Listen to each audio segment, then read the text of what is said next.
Hey guys, what's up? In today's video I'm pretty much going to give my take on how you can improve your overall look in terms of your body by making some really simple changes. So obviously it's January now guys, and loads of different people are looking to make dramatic changes to their body.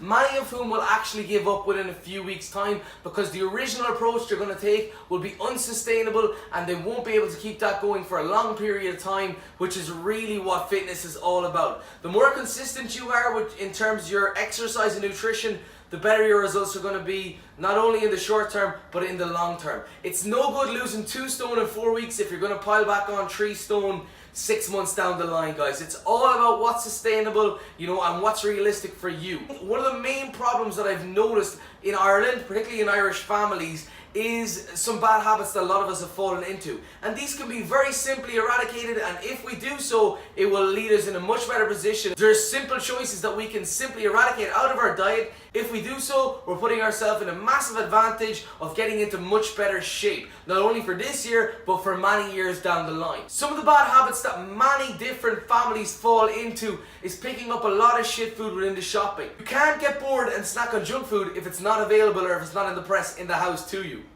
The second thing I want to say is, guys, and I've noticed it so much, even within my own family it still goes on, and I often wonder why. Dinner time.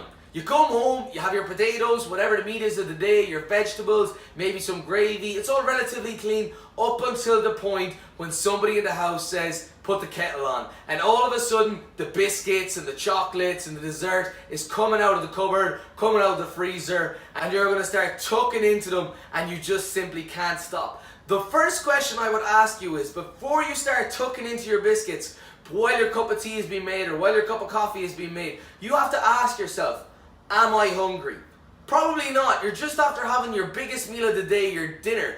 You're probably after having the most amount of calories in one serving, so why would your body need more food?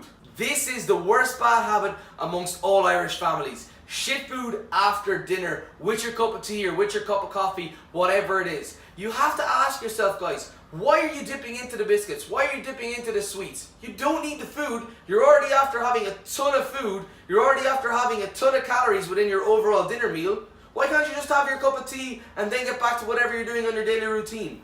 Why are we reaching into the press and taking out a couple of biscuits? You might be sitting there thinking, well, what's he on about? There are only 3 or 4 biscuits. They can't hurt too much. If you have 3 or 4 biscuits every time you have dinner and you do that every single day, all year round, you're in a lot of trouble. You're in a lot of trouble. It's just an extremely bad habit. That's all it is. You've literally got into the habit of, once dinner is over, boom, kettle on, biscuits out, desserts out, treats out. If we can just eradicate some of these bad habits, we'll put ourselves in a tremendous position to get into the shape of our lives. Guys, if you did enjoy this video and if you did enjoy me talking about bad habits and you want to hear me go into a little bit more detail, maybe on some other bad habits that I've noticed some people have fallen in under, let me know. In the meantime, guys, be sure to tag some friends who need to see this video, give the video a like, and I'll see you guys next time. Thanks very much.